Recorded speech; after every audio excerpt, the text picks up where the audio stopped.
and I feel this sort of grief come up out of me. And just like everybody's silent, I think that Gwendolyn is sobbing and Robyn's trying to console her. This grief comes out of me and I wailed. And that's when I first, I think, became really aware that this situation has gone down and it's sort of unreconcilable. I just don't know what to do. I'm lost in this.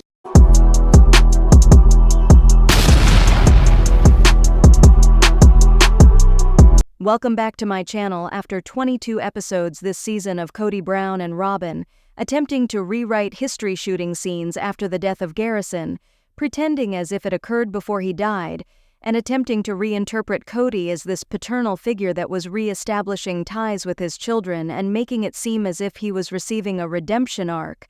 The walls came crashing down, and it was a rather awkward, eye-opening, appalling, infuriating. I was sad for the family members that were impacted directly, that spoke with Garrison daily, that loved him, that were attempting to help him. It was a difficult minute to swallow this incident because all this season, Garrison had been wiped out. He was no longer on the show. They did not mention him. His last text was to Kody and a group of people from TLC, along with some other family members, stating, "I want to dislike you for the good times, but I can't. I miss those days." And that was sent to Kody by his son, and Kody did not reply, and then Kody did not appear at the scene. And then to learn how much he was engaged in the planning, the funeral, how his desires were respected considering that he had left behind his child, it felt.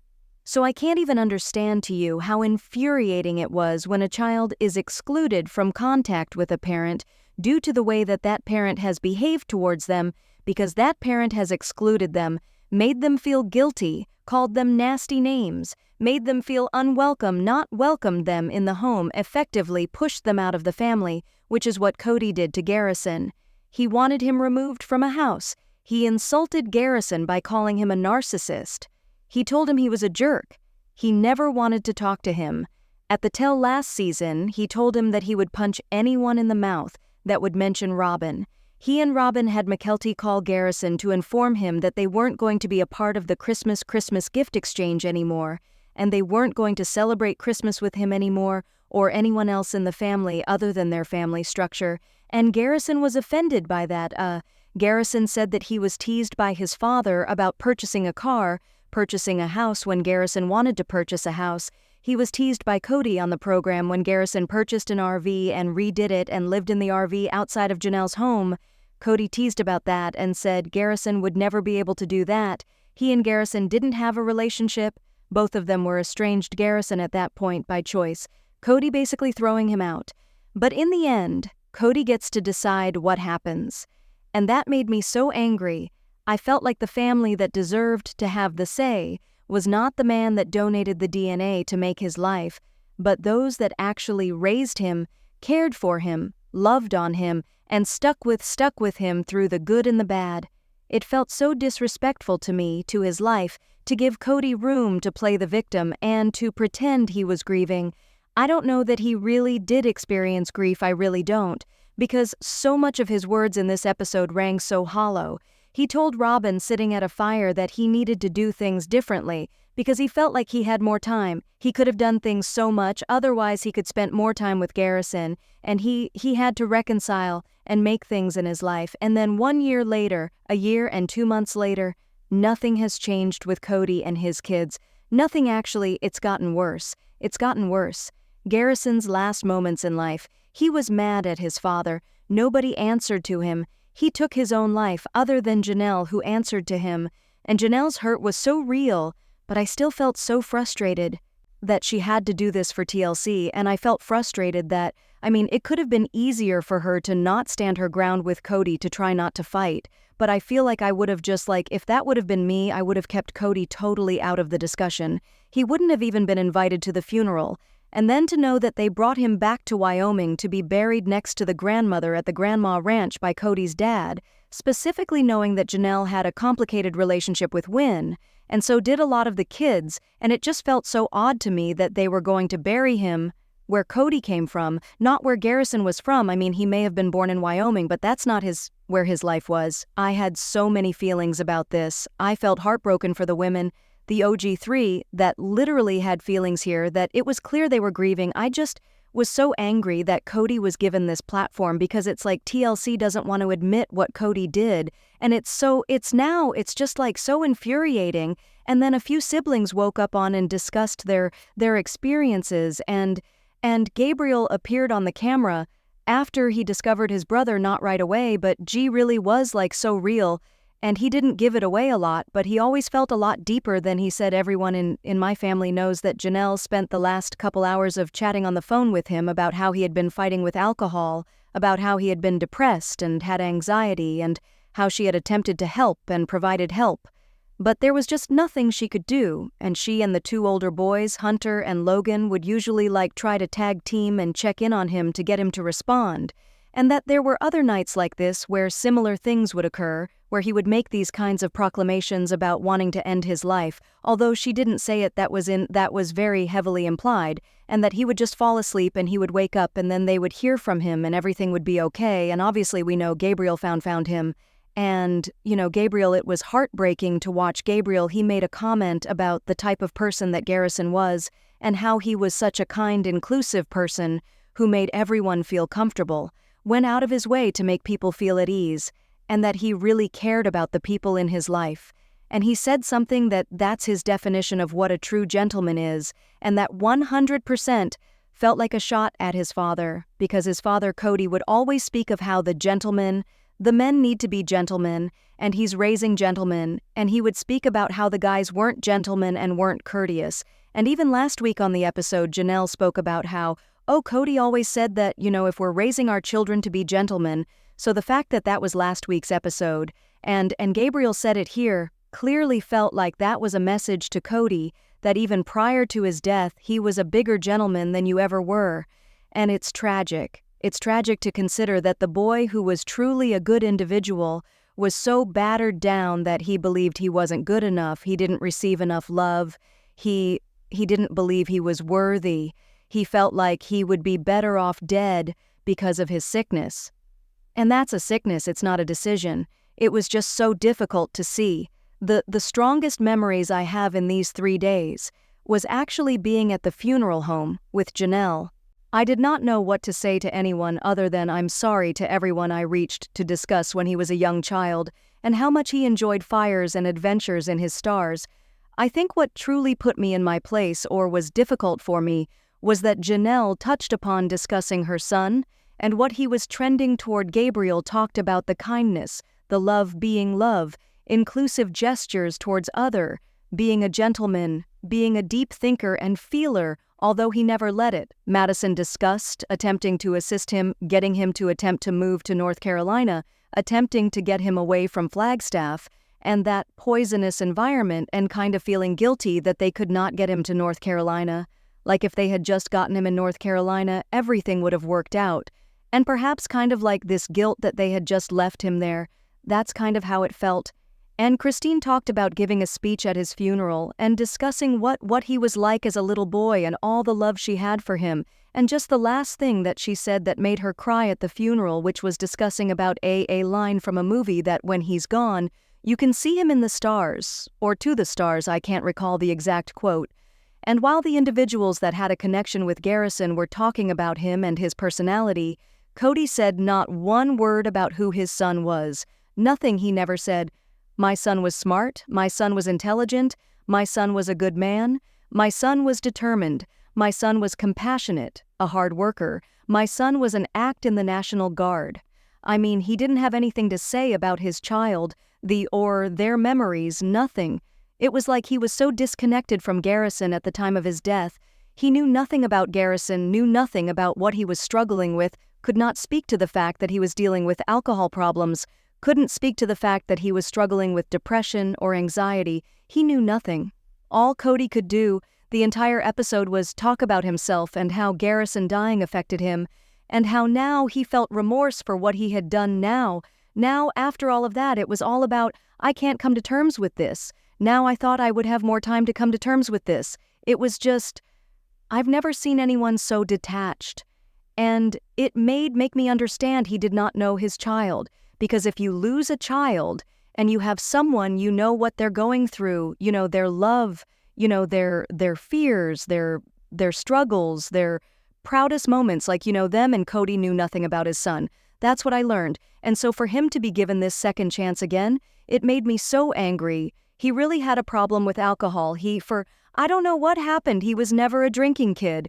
He didn't like it, didn't like the taste of it, and he began to drink during Something occurred in this past year, and it really just got him. We had given him all the love, all the support, all the help, all the resources. It wasn't that he didn't have those things. It's like, I don't know what happened this night. Janelle talked about how his mental health went downhill during CO, and he began drinking, and she didn't know what happened, and I'm pretty sure she knows what happened. But I don't know if she's just trying not to, like, blame Kody and trying to be, you know, careful with how she says things that could be very well. And I think the family uses the as the term to use, like, when the family exploded at the time, the family broke apart, and Kody formed the rift. But it's rather clear what went on during CO, and why he may have been depressed using drinking. I mean, aside from the aloneness and the hibernation and all of that which occurred. But in addition, that's when Kody wanted to cut him out, accused him of ruining his marriage with Janelle by sending it down to the toilet, called him a narcissist, angry at him for speaking to his wife. Robyn and Kody went on this, like, 3-year rant about, you know, we need an apology, you're not welcome in our house, you can't come over for Christmas, you're not safe. All of these things, vilifying him like the devil one that, in my mind, when she says in I believe that's what she's saying without saying it. I believe she's just she's trying to protect Kody, perhaps trying to protect the family, trying to protect Garrison. I mean, she and Garrison in their last text to one another were discussing how he was sad about his dad, he was angry, he was mad. He saw an old picture and he believed it was recent.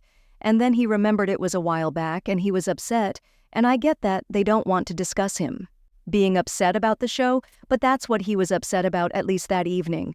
And an alcohol-drunk mind doesn't assist your depression and anxiety. It worsens. It makes depression worse. It's a downer.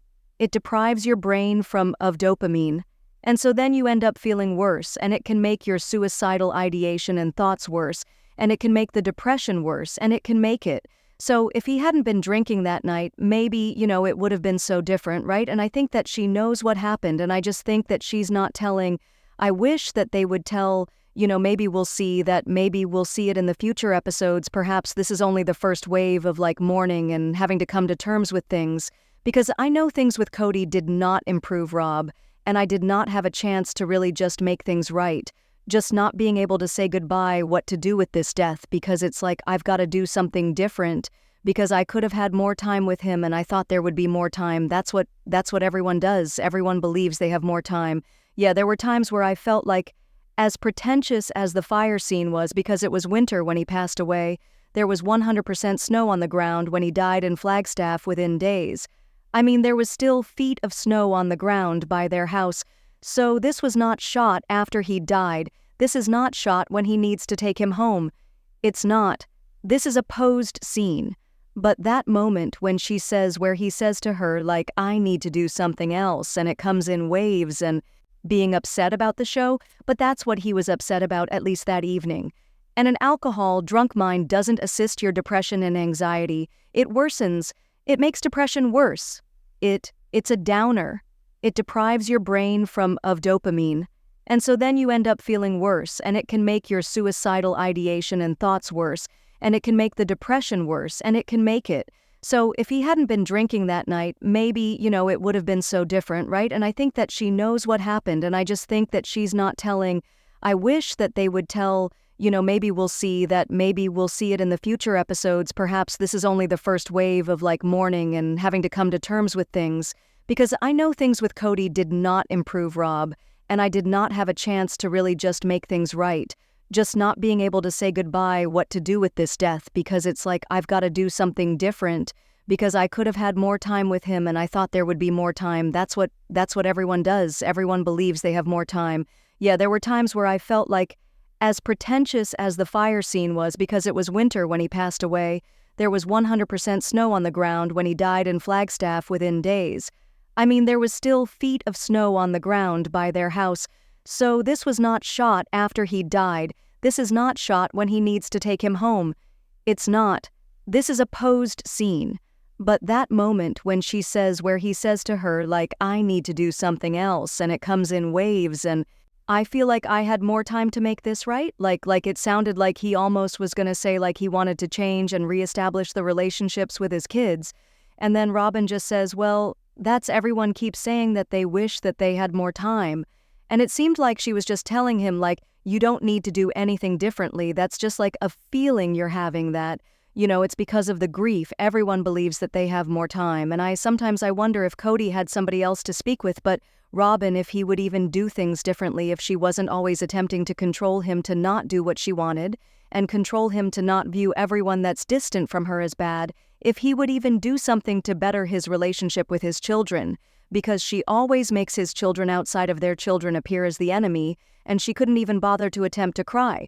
I mean, it was so obvious she didn't care, and she was trying to care, but she couldn't. It was very performative, and we know that Garrison hated her. So I was just like, why does she even get a chance to talk? But I just kept thinking, if Robyn never had entered this family, would his relationship with Garrison ended this way? Would he still have no relationship with his other kids?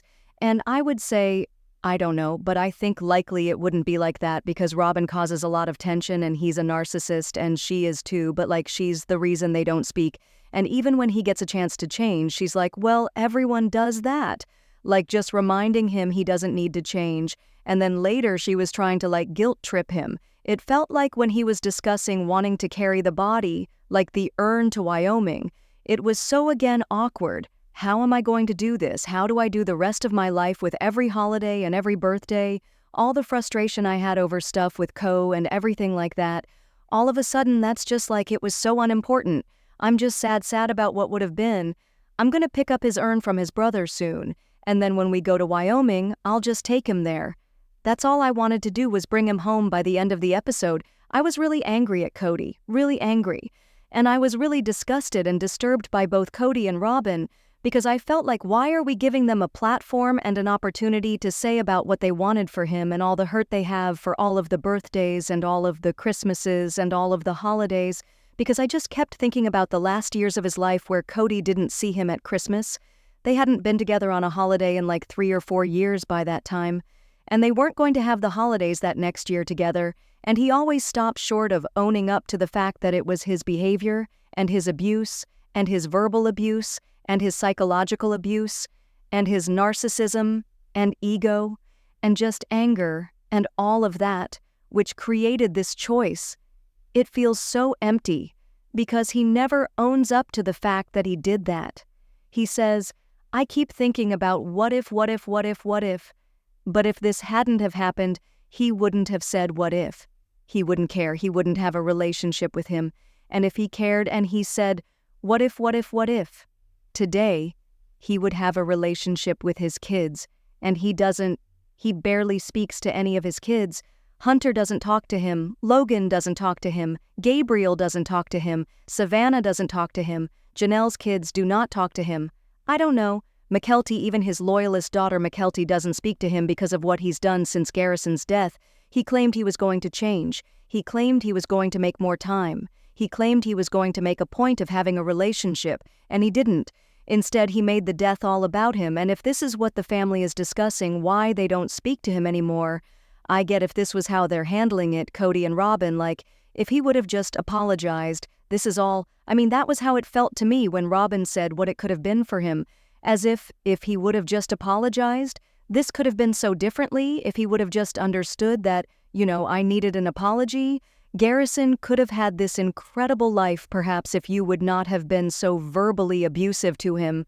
Perhaps if you could have handled having children with other women and not just have to be with Robyn constantly. Perhaps if Robyn did not spend 3 years playing victim, like Garrison was a bully to her. If this is how they behaved at the funeral, I can see why nobody talks to them anymore. And all of that is performative for an episode. It's all for cameras, because when the cameras aren't on Kody and Robyn days after Garrison was dead, they were in Scottsdale at a steakhouse having dinner with their 3 older children, and they were eating and laughing, and Kody started this episode how he needed to console his children. and it was Gwendolyn that had to ask in order to come over, and yet his 3 oldest kids did not attend the funeral. It's only fake. It's all fake. Why did they have such an episode here? Why is this the way that they remember? Why can't we just eliminate Kody and Robyn? Like, why does his abuser, Garrison's abusers, why do they have a chance to play the victim? And if this is what we are to expect for why the family disconnected from them, I get it now because they'll never change, and they're making his death all about themselves, and not once do they ever recognize that he was suffering, that he was fighting, that he was battling with depression and anxiety. They don't ever have the wisdom to realize that their actions made it worse. And Kody says, "Oh, the CO stuff was just so significant. That's as close as he gets to recognizing that he caused Garrison's downward spiral mental health. So what do you think about this video and this episode? Speak to me. Were you angry? Not angry? Frustrated? Upset? I feel sorry for the family members that actually loved him. They should have been the ones who had the final say. Not Kody. Speak to me. What do you think in the comments below? Be sure to give this video a thumbs up. Be sure to subscribe to my channel if you are not subscribed, and hit the bell so you'll never miss a video. Thanks ever so much for watching. Bye, guys.